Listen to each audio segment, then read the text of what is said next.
Part 2 of our Kaioken series, in this case, what if Goku used Super Kaioken? This was obviously done very, very briefly during a DBZ filler arc, and Goku using it while he was alive was deemed too dangerous at that time for his body. So we're going to dive into actually, despite its power, how volatile it could be and whether or not it would actually change major battles like against Cell, Majin Buu, and more. So you have to go to the very beginning of when Goku first starts to learn Kaioken from King Kai. He comes to Earth, he battles Vegeta, right? Goku is not aware of turning into a Super Saiyan. He has no idea how. So Kaioken is this limit, right? We go to the Frieza saga. He learns Super Saiyan. Let's say immediately after that, instead of going to planet Yardrak, Goku just comes back to Earth, or actually he just goes straight to King Kai's planet. And he says, King Kai, now that I've learned this Super Saiyan thing, is it possible to combine it with the Kaioken technique?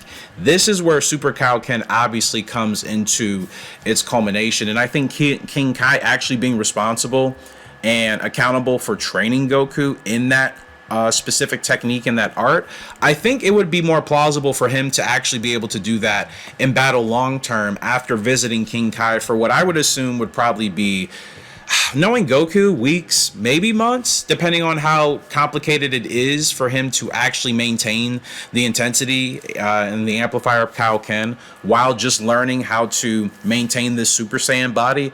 So I think King Kai would be able to do it, because, again, Super Saiyan is something Goku essentially learned on his own in the midst of everything being on the line on Planet Namek.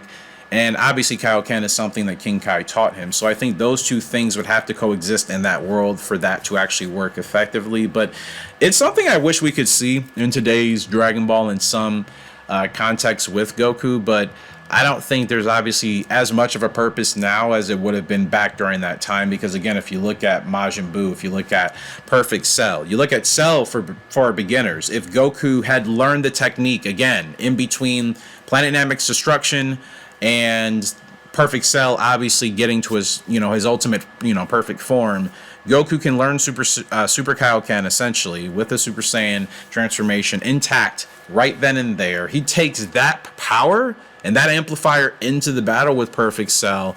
I think that changes the dynamic. I'm not saying Goku wins because, in my opinion, Perfect Cell, gosh, Cell is one of those villains I really felt could have pushed himself even further than he allowed himself to exist at. So let's just say that this version of Cell is a little bit less patient with the Z Fighters and Goku, and he really pushes Goku to his limit. I think we could see Goku use that Super Kaioken technique that he's obviously learned from King Kai's training off-world, and we could see it push Cell to a point where he will be more exhausted than he would have been heading into the battle previously. The Cell Juniors may not even be a thing at that point. I just think there's a lot of different scenarios that would play out if Goku actually had that type of ace up his sleeve to put into play. He could have activated Kaioken, but only outside of the Super Saiyan form, right? There was never any indication he was going to combine it. So I think King Kai or someone of that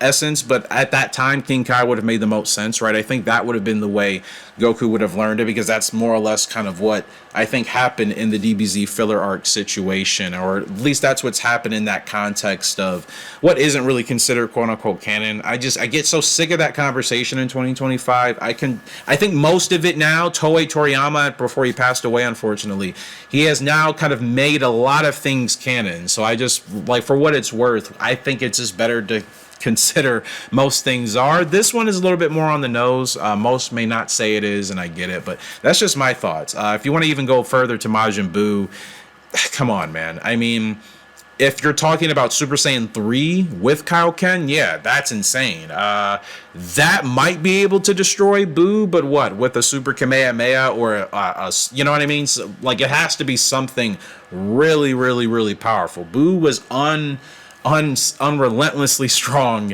and powerful at that point. So a Kaioken amplifier with the Super Saiyan 3 could have maybe been more of an equalizer, but it's up to you if you thought that would have actually made a difference in the destruction of Majin Buu. I think it would have been very close. I see Buu at the point where maybe he's disintegrated, but then has the chance to regenerate and then Vegeta would have to come in and maybe do something else, a Big Bang or a Final Flash, if he's able to, from somewhere else to actually obliterate the rest of Buu. That's how I would see that situation actually playing out with the Kaioken multiplier on top, if Vegeta was able to still be in the fight at that time. So that's just my thoughts. You guys, let me know yours, comment section below.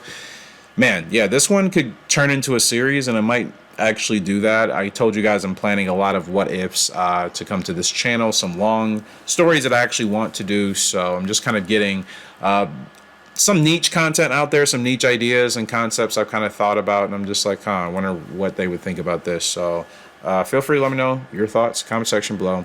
As always, stay strong, stay tough, stay in the fight. I'm there with you all the way, brother. Hope you have a great day. We'll see you later. Goodbye.